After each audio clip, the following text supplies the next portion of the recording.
Laranja, caixa 2, rachadinha, lavagem de dinheiro. Que história é essa? Que monte de termo é esse que eu ouço falar e não sei o que é? Explica isso, Jaco.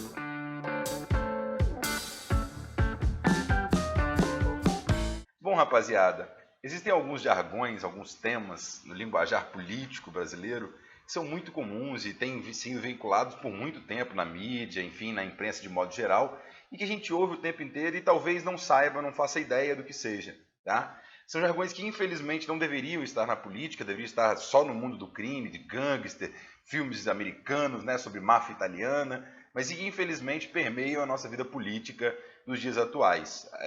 Enfim, são alguns termos, alguns jargões e que vale a pena a gente explicar para que a gente, quando ouvir na televisão, quando vê ali na mídia impressa ou até mesmo nas redes sociais, a gente entenda um pouquinho o que é, né? Então vamos lá. Laranja é um termo que é utilizado normalmente para aquela pessoa, né, o que eles também chamam de testa de ferro, que empresta o nome dela, seja voluntária ou involuntariamente, para algum tipo de transação financeira irregular.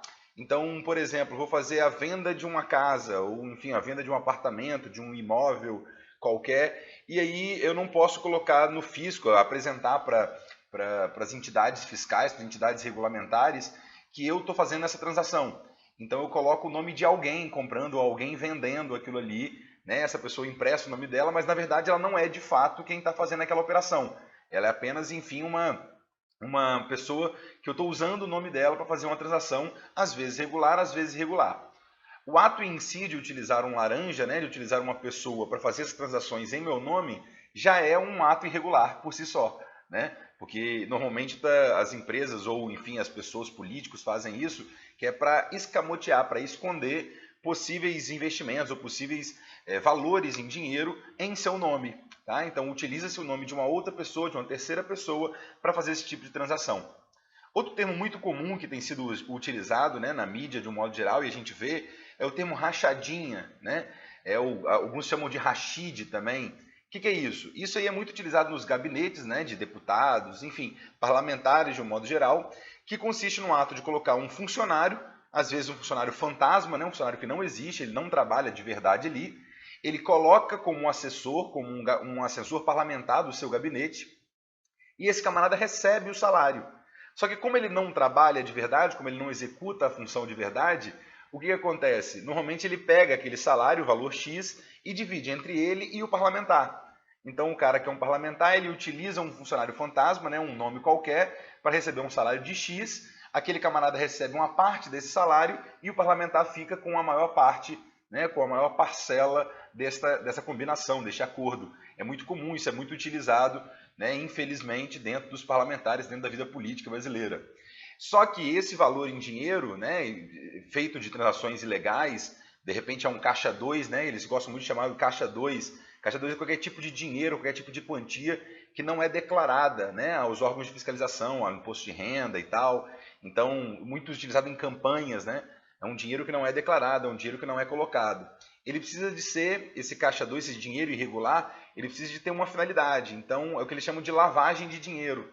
Né? Você tem que pegar aquele dinheiro que é obtido por meios ilícitos, seja por alguma transação financeira irregular, utilizando-se laranjas, utilizando-se a técnica da rachadinha, né, do rachide, e você tem que transformá-la em regular. Porque se você passar pelos bancos e passar pelos agentes financeiros, isso pode dar muito na cara do que está acontecendo. Então, normalmente, o camarada faz o quê? Compra uma empresa de fachada, para dizer que aquela empresa está lucrando quando ela não está lucrando, então ele bota o dinheiro ali. Né? Ou então, muitas vezes, utiliza-se, por exemplo, pagamento em cash, né? Pagamento em dinheiro de algumas coisas. Então, um exemplo, né? Eu tenho um laranja, um testa de ferro, um funcionário fantasma. Esse camarada ele vai receber uma parte do salário e com a outra parte do salário, ao invés dele me dar, dele depositar na minha conta, enquanto parlamentar, se por acaso um exemplo eu fosse, né? Ele vai lá e paga em dinheiro conta de luz, ele paga em dinheiro, por exemplo, enfim, mensalidade da escola dos filhos, plano de saúde. É uma forma de eu ter esse dinheiro de maneira legítima, né? Então, completa um pouco o ciclo, certo? São alguns termos e algumas utilidades que a gente tem visto hoje aí, enfim, na mídia impressa, nas redes sociais, e que tem dado o que falar. Bacana? Bom, moçada, espero ter esclarecido algum desses termos que infelizmente estão aí na vida política brasileira, para a gente acompanhar melhor o noticiário e o que está rolando no nosso país. Beleza? Um grande abraço e até a próxima.